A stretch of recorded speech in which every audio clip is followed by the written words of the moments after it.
Morning students, आज हम पढ़ने वाले हैं chapter number 12 subject verb agreement. So please take out your grammar books, new grammar with a smile, page number 89। Now students, subject verb agreement topic क्या है?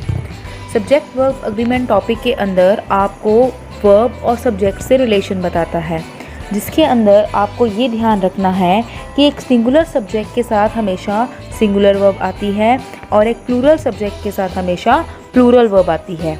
Subjects and verbs must agree in number. Singular noun takes singular verbs and plural noun takes plural verb. Now I am going to rule number 2. Do not get confused by the words that come between the subject and the verb.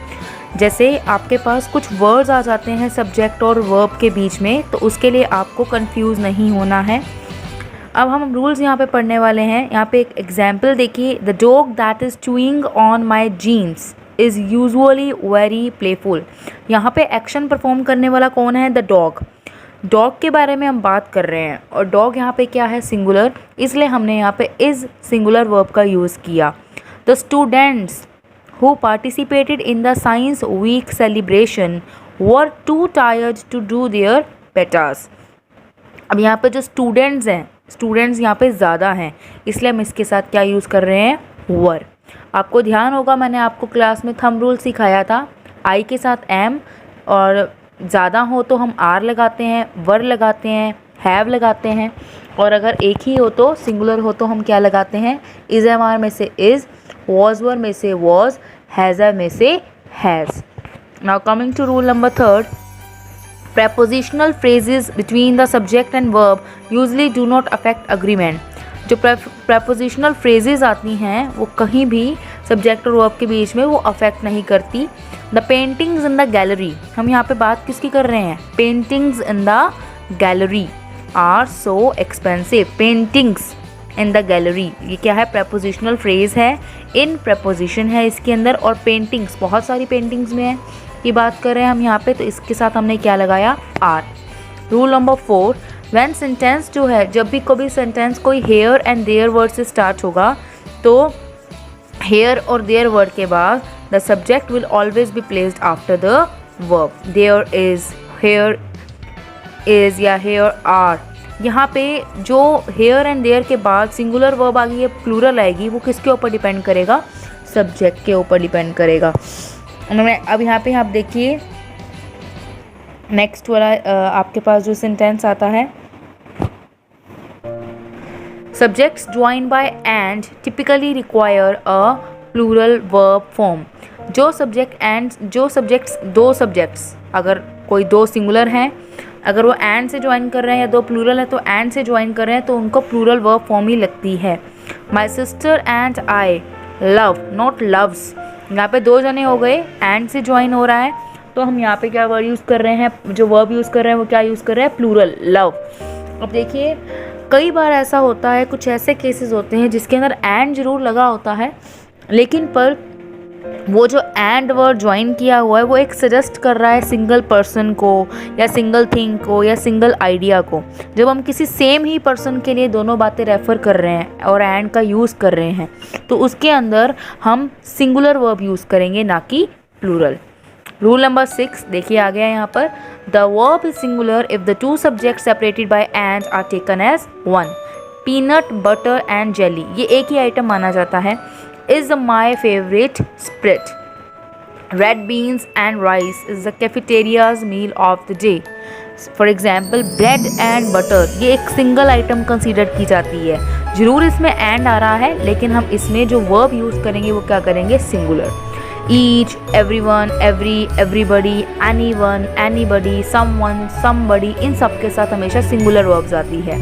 Each of the girls, every one of the cakes. Rule number 8, if one subject is singular and one plural, अगर एक subject singular है और एक subject plural है, और उसे हम और, nor, not only, but also, इन सारे वर्ड्स से ज्वाइन कर रहे हैं, तो जो सब्जेक्ट उसके पास नियरेस्ट होगा वही क्या लेगा? वर्ब को वर्ब के पास जो सब्जेक्ट नियरेस्ट होगा उसी को मतलब जो है फॉलो करना है। मतलब अगर सब्जेक्ट सिंगुलर है तो सिंगुलर वर्ब आ जाएगी, अगर सब्जेक्ट प्लूरल है तो प्लूरल आ जाएगी। When either and neither are subjects, they always take singular verb. Neither of them is available to speak right now. तो यहाँ पे either neither के साथ भी हम क्या यूज़ करते हैं, सिंगुलर। जब हम किसी परसेंट की बात करते हैं, फ्रैक्शन की बात करते हैं, मनी की बात करते हैं और मेजॉरिटी की बात करते हैं, सम, नन, रिमाइंडर, और ये सब ऑफ से ज्वाइन होते हैं, तो इनके साथ ये डिटरमाइन करना कि वो प्लूरल है या वो सिंगुलर है, वो एक सेंटेंस के ऊपर डिपेंड करता है।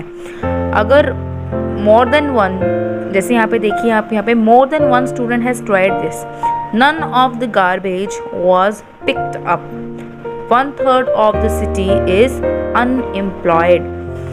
नेक्स्ट देखिए, few, many, several, both, all and some, इनके साथ हमेशा प्लूरल फॉर्म आती है। सम पीपल, कुछ लोग, देखो पीपल जो है, लोग जो हैं वो प्लूरल में लोगों को लोग ही पीपल ही बोला जाता है इसमें, तो इसके साथ आर आया।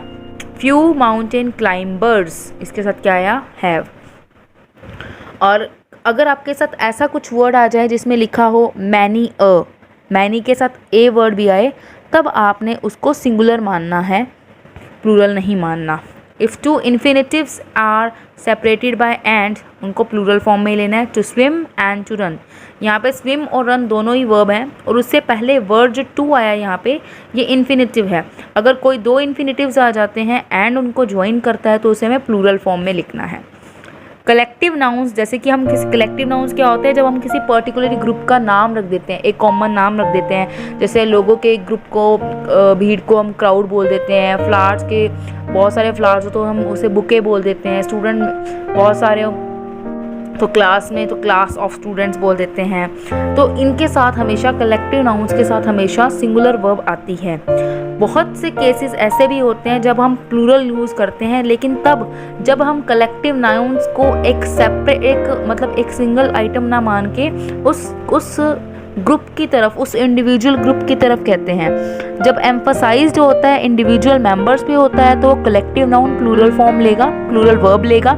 लेकिन जब कलेक्टिव नाउन को हम एक बॉडी कलेक्टिवली ले लेते हैं, एक मान लेते हैं, तो वो सिंगुलर लेगा।